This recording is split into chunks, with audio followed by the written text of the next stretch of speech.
எல்லோருக்கும் வணக்கம். லாஸ்ட் வீடியோவில் எட்மண்டனில் மால் போனதெல்லாம் பார்த்துருப்பீங்க. அன்றைக்கே மால் முடிச்சுட்டு ஆஃப்டர்நூனுக்கு மேலே நாங்கள் ஐக்கியா போனோம். இந்தியாவில் நம்மளுக்கு பெங்களூரில் ஐக்கியா இருக்குது, பட் நாங்கள் இது வரைக்கும் போக வேண்டிய தேவையில்லை, அதனால நாங்கள் போகலை. கனடா வந்ததுக்கப்புறமும் இது பார்த்திங்கன்னா எல்லா சிட்டிஸ்லேயுமே நிறைய பிரான்ச்சஸ் அங்கங்கே இருக்கும். நம்மளுக்கு உங்களுக்கு ஐக்கியா பற்றி எல்லாருக்கும் தெரியும். நம்ம ஃபர்னிச்சர்ஸ் இப்போ லிவிங் ரூம்னா எப்படி பெட்ரூமில், பாத்ரூமில், இப்போ கிட்ஸோட ப்ளே ஏரியா அந்த மாதிரி ஒரு செட்டப்போடே வச்சுருப்பாங்க. பட் இங்கே எங்களுக்கு அதில் எதுவும் போய் வாங்க வேண்டிய நீடு இல்லாதனால இது வரைக்கும் போகல. பட் ரொம்ப நாளாகவே போய் பார்க்கணுன்ற ஆசை இருந்துக்கிட்டே இருந்தது.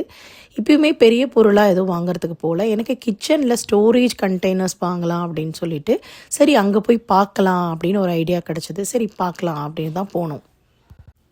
ஃபஸ்ட் டைம் போகிறதுனால எங்களுக்கு எது எங்கே இருக்குன்னே தெரியல, அவ்வளோ பெரிய ஸ்கொயர் ஃபீட் இருக்கிற ஏரியாவில். பட் அப்படி கண்டுபிடிச்சி கிச்சன் ஸ்டோரேஜ் கண்டெய்னர் இருக்கிற இடத்துக்கு நாங்கள் போனோம். ப்ரைஸஸ்லாம் செக் பண்ணி பார்த்தா அமேசான் கம்பேர் பண்ணுறதுக்கு ப்ரைஸ் இது எல்லாமே கம்மியாக தான் இருந்தது. ஏன்னா எனக்கு இந்தியாவோட இங்கே கனடாவில் அமேசானில் எல்லா ப்ராடக்ட்ஸுமே ப்ரைஸ் ரொம்ப ஜாஸ்தியாக தான் இருக்குது. ஸோ இந்த மாதிரியான வெசல்ஸாக இருக்கட்டும், பிளாஸ்டிக்கு கிளாஸ் கண்டெய்னர்ஸாக இருக்கட்டும், இங்கே எனக்கு மற்ற இடத்த கம்பேர் பண்ணுறப்போ இங்கே ப்ரைஸ் அஃபோர்ட் பண்ணுற மாதிரி தான் இருந்தது.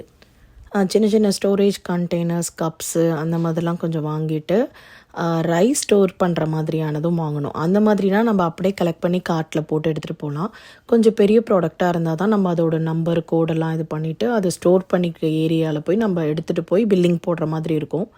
அதுக்கப்புறம் நாங்கள் ஒரு ஆனியன் இதெல்லாம் பண்ணுற மாதிரி வீல் வச்ச மாதிரி ஒரு ட்ரே அந்த மாதிரி வாங்கணும் ஒன்று ஸ்டோரேஜுக்கு.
நெக்ஸ்ட்டு இது ஒரு சின்ன பர்ச்சேஸ்னால முடிச்சதுக்கப்புறம் அதில் இருக்கிற அந்த கஃபே எப்படி இருக்குன்னு பார்க்கணுன்றத நம்ம வீடியோஸ்லலாம் நிறையா பார்த்துட்டு கிட்ஸ் ரொம்ப எக்ஸைட்டடாக இருந்தாங்க.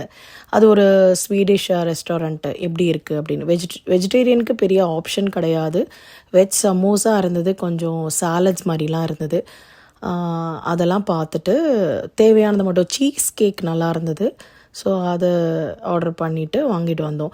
அந்த ப்ராசஸ் எப்படி அது ஒரு ட்ராலி எடுத்துகிட்டு நம்மளே பிக் பண்ணிவிட்டு பே பண்ணிவிட்டு வர மாதிரி இருந்தது. அது ஒரு டிஃப்ரெண்ட் எக்ஸ்பீரியன்ஸாக கிட்ஸுக்கு இருந்தது. அதனால அவங்க அதை ட்ரை பண்ணாங்க.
அந்த ஸ்நாக்ஸ் அப்படியே சாப்பிட்டுட்டு திரும்பி நாங்கள் ரிட்டன் ரூம்க்கே போயாச்சு. ஸோ ஐக்கியா பற்றி ஒரு ஐடியா கிடச்சிது போனதுனால. ஓகே, இந்த மாதிரியான கண்டெய்னர்ஸ் இது மாதிரி சின்ன சின்ன ப்ராடக்ட்ஸ் ஏதாவது வீட்டுக்கு வாங்கினோன்னா நம்ம இனிமேல் அதில் ட்ரை பண்ணலாம் அப்படின்றது எங்களுக்கு போன உடனே தான் ஒரு ஐடியா இருந்தது. ஓகே, நெக்ஸ்ட் வீடியோவில் பார்ப்போம். தேங்க்ஸ் ஃபார் வாட்சிங். Keep supporting.